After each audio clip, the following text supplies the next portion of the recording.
ABC Listen. Podcasts, radio, news, music and more.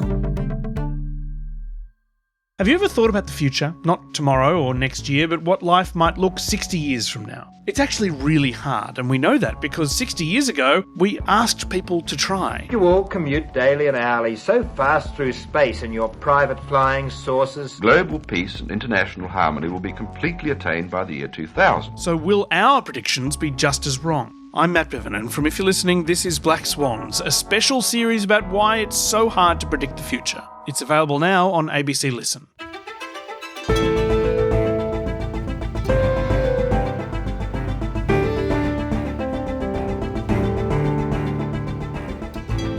There are 3 million pages and thousands of mentions of Donald Trump. The US president says the latest batch of the Epstein files clear him, and the US Department of Justice says there's no need for any further investigation. But is that really the end of it? Today, David Smith from the United States Studies Centre at Sydney Uni on what the latest files mean for Trump and others, and the millions of documents still hidden. I'm Sam Hawley on Gadigal land in Sydney. This is ABC News Daily.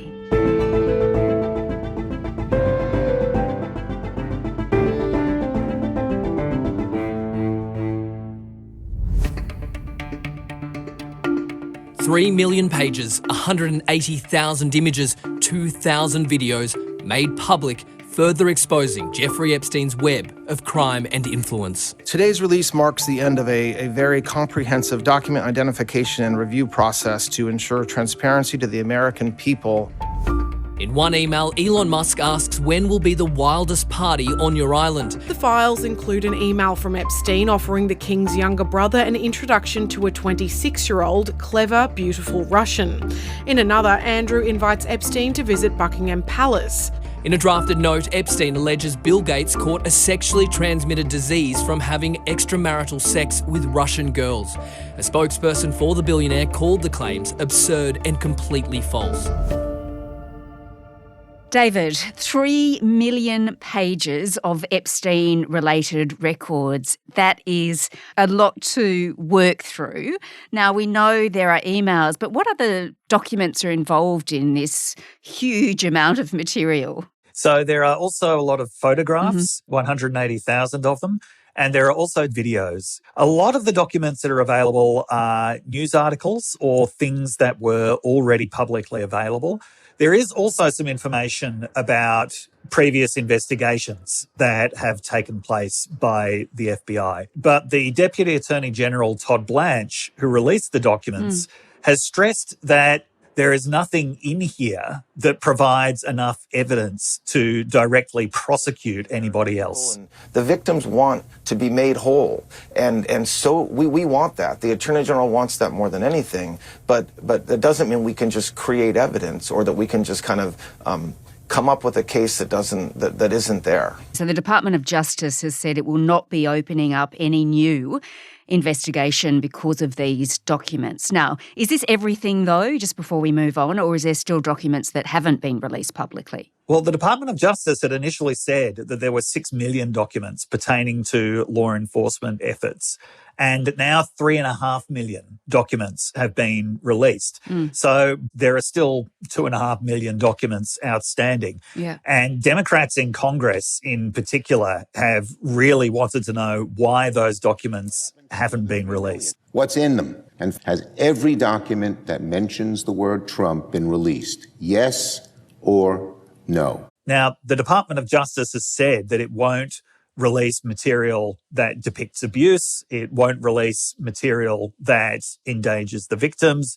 But the victims point out that in the latest tranche of material that's been released, despite the redaction effort, some victims are still identifiable. Some survivors, their names actually appear in these documents. It mustn't feel like much justice, I suppose, at this point for them. Why don't we, David, now, though, consider what we have learnt about Donald Trump's relationship with the convicted sex offender? Because, of course, he resisted for a really long time, didn't he? Releasing these documents. Yes, he did. So there are 5,300 new documents related to Trump in some way, according to a proprietary search by the New York Times. But there's not very much in here that is actually new. There is a summary of an FBI investigation into unverified tips about Donald Trump's relationship with Epstein. So these were members of the public who submitted tips to the FBI about Trump, including people who claimed that they had had contact with Trump or claimed that they'd been abused by Trump.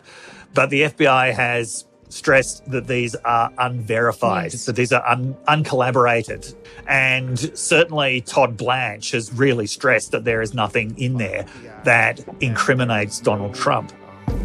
We did not protect President Trump. We didn't protect or not protect anybody. I mean, I think that there's a hunger or a thirst for information that I do not think will be satisfied by the review of these documents. But there is indirect information about Donald Trump, particularly the fact that Epstein really wanted to leverage his relationship with Trump. All right, well, Donald Trump says that the documents absolve him. I was told by some very important people that not only does it absolve me, it's the opposite of what people were hoping, the radical left. You reckon he's right on that? Well, Trump always claims that everything absolves him. Certainly in the sense that these documents are uncorroborated and unverified, they suggest, and the FBI suggests, that there's no basis for an investigation into him. It's not like they say that he never had anything to do with Epstein, though. And Trump is one of the people who has really downplayed his relationship with Epstein, even when the evidence that is available suggests that there is more there than Trump was willing to acknowledge. Like a lot of people in these files, there isn't evidence, at least not direct evidence, not corroborated evidence that they were involved in criminal wrongdoing. But there is stuff that is very embarrassing in terms of showing the extent of their relationship with Epstein.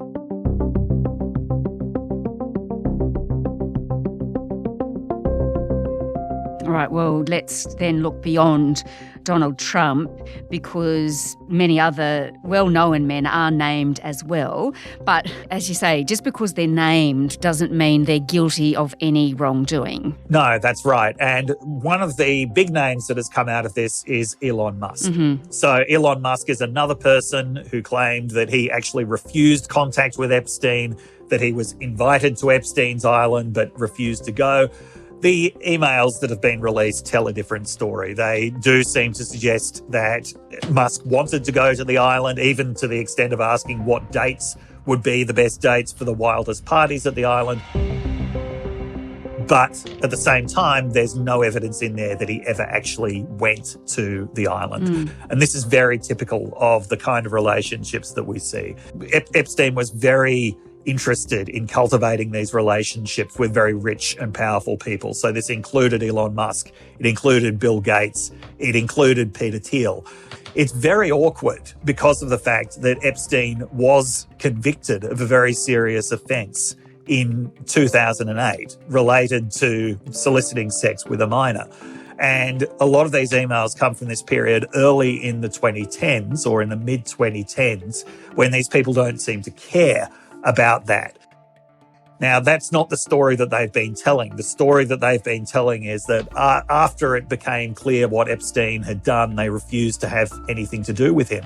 But that is just not the case. We see this period of quite a long time between his first conviction and then all of the initial convictions that came along, where everybody from the one-time president of Harvard to people who are now members of Trump's administration, like Howard Lutnick, that they certainly didn't mind being associated with Epstein. Of course, Epstein died in jail in 2019. Now, in relation to Elon Musk, he actually responded to this on X, his, of course, social media platform on the weekend. He said no one pushed harder than him to have these files released, and that he declined repeated invitations to go to that Epstein Island. Now, Kevin Rudd, of course, is named in these files. Again, you know, just because your name doesn't actually mean you're implicated in anything, because it looks like Epstein, he really did try to pursue powerful people, and Kevin Rudd at the time was Prime Minister. Yes, from the reports I've read about that, there were third parties involved who were trying to arrange some sort of meeting between Rudd and Epstein, but it looks like that never happened. We should, of course, also mention the former Prince Andrew is in these documents.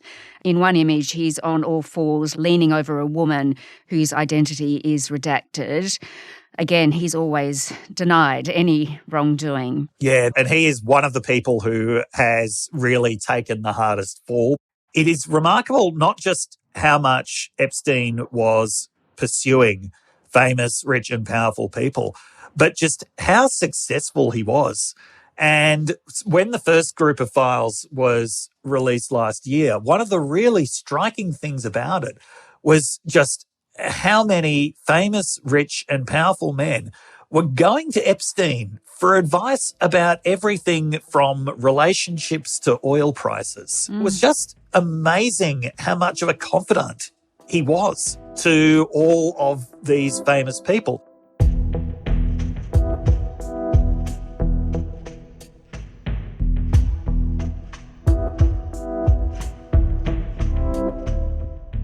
All right, well, David, let's look at what comes next. As we mentioned, will not be any new investigations launched by the Department of Justice in the United States.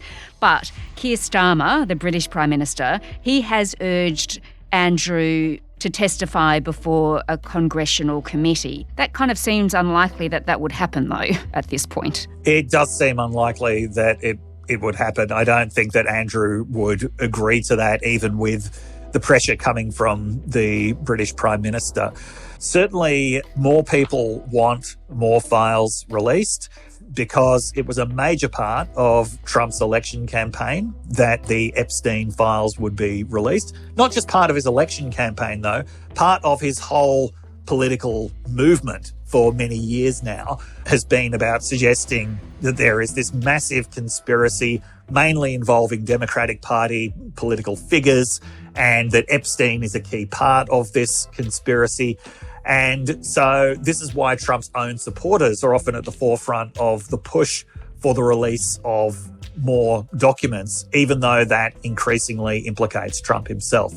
So people are not going to be satisfied by this.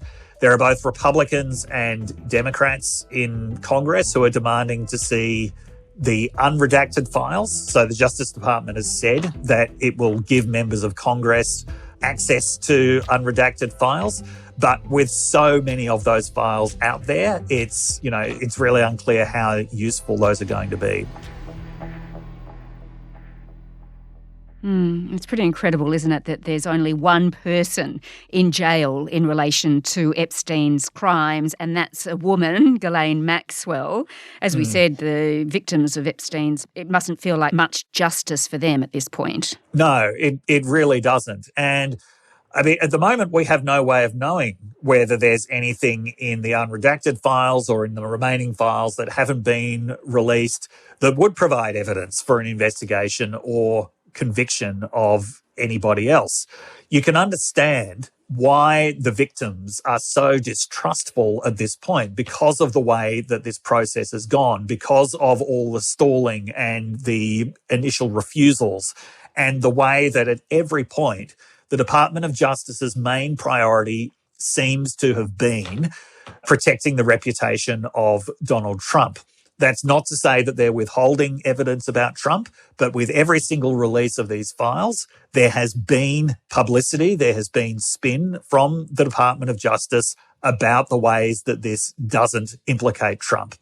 So the fact that this has been the Department of Justice's main priority rather than the fearless pursuit of truth and justice. From the point of view of the victims, this really does suggest that the Department of Justice isn't interested in going after the powerful people who were actually involved in the abuse. Whether or not there is actually any evidence, and there may not be sufficient evidence in any of these files, the Department of Justice has irrevocably damaged the trust in the process. All right, so David, what do you think? Is this the end of the matter then? And can Donald Trump really wipe his hands of it now? I doubt that this is the end of the matter, because there have been many points where the Department of Justice suggested it was the end of the matter, and it wasn't. And certainly not with 2.5 million files still outstanding.